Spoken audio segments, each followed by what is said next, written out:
ഹയ്യ A1 വിസയിൽ നിന്ന് family visit വിസയിലേക്ക് മാറാൻ കഴിയുമോ? യെസ്, അതിനുള്ള സൗകര്യമുണ്ട്. നിങ്ങൾ ചെയ്യേണ്ടത് ഹയ്യ A1 ടൂറിസ്റ്റ് വിസയിൽ ഫാമിലിയെ ഖത്തറിലേക്ക് കൊണ്ടുവന്നതിന് ശേഷം മെട്രാഷ് ആപ്ലിക്കേഷൻ വഴി ഫാമിലി വിസിറ്റ് വിസയ്ക്ക് അപ്ലൈ ചെയ്യുക. ഫാമിലി വിസിറ്റ് വിസ അപ്രൂവൽ ആയതിനു ശേഷം നിങ്ങൾ ഇൻഷുറൻസ് എടുക്കുക. ഇൻഷുറൻസ് എടുത്തതിന് ശേഷം 200 റിയാൽ അടച്ച് ഫാമിലി വിസിറ്റ് വിസയുടെ പ്രിൻ്റ് ഔട്ട് എടുക്കുക. പ്രിൻ്റ് ഔട്ട് എടുത്തതിന് ശേഷം നിങ്ങൾ നേരിട്ട് എമിഗ്രേഷനിൽ പോവുക. എമിഗ്രേഷനിൽ പോയി അവിടെ നിങ്ങൾ കാണിക്കേണ്ടത് ഫാമിലി വിസിറ്റ് വിസയുടെ കോപ്പിയും ഹയ്യ A1 വിസയുടെ കോപ്പിയും. നിങ്ങൾക്ക് മെസ്സേജ് വന്നിട്ടുള്ള ആ മെസ്സേജ് നിങ്ങളവിടെ കാണിച്ചു കൊടുക്കുക. അവർ 500 റിയാൽ പേ ചെയ്യാൻ പറയും. അങ്ങനെ 500 റിയാൽ നമ്മൾ അടച്ചു കഴിഞ്ഞാൽ അവർ ഹയ്യ A1 വിസ ഫാമിലി വിസിറ്റ് വിസയിലേക്ക് മാറ്റിത്തരും. അങ്ങനെ എമിഗ്രേഷനിൽ നേരിട്ട് പോയി 500 റിയാൽ അടച്ച് ഹയ്യ A1 വിസയിൽ നിന്ന് ഫാമിലി വിസിറ്റ് വിസയിലേക്ക് മാറ്റിയതിന് ശേഷം മെഡിക്കലും കൂടെ എടുത്തു കഴിഞ്ഞാൽ പ്രോസസ്സിംഗ് കംപ്ലീറ്റ് ആയി.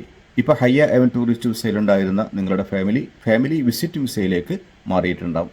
അതിനുശേഷം നിങ്ങൾക്ക് നിങ്ങളുടെ ഫാമിലിക്ക് 6, 7, 8 മാസമൊക്കെ ഖത്തറിൽ താമസിക്കാനുള്ള സൗകര്യമുണ്ടായിരിക്കും. ഓരോ മാസവും നിങ്ങൾ എക്സ്റ്റെൻഡ് ചെയ്യേണ്ടി വരും. ഇൻഷുറൻസ് എടുത്ത് എക്സ്റ്റെൻഡ് ചെയ്യേണ്ടി വരും. ഓക്കെ, ഈ ഒരു ഇൻഫോർമേഷൻ അറിയാത്ത ആളുകളുണ്ടാകും, അവർക്കൊക്കെ ഒന്ന് ഷെയർ ചെയ്ത് കൊടുക്കുക. Okay, thank you.